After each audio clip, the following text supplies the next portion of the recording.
Hello guys, तो आज ये है हमारी पहली सबसे पहली बोट ड्राइविंग। तो हम क्या करेंगे, हम अभी बोट में जाएंगे। और अभी मेरी बहन से शूज मांग रही थी।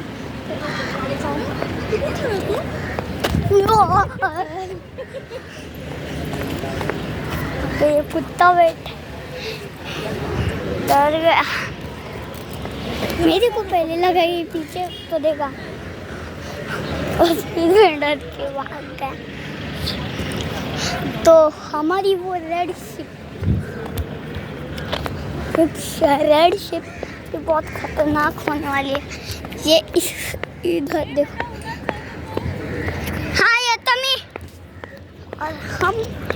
और अभी मैसेज उई भाई इधर नीचे कोई कुत्ता ना हो। देखो मेरी बहन, और यहाँ पे देखो कितना बड़ा सा लेक है। और अभी ऐसी तो मैं ब्लॉक करूँगा।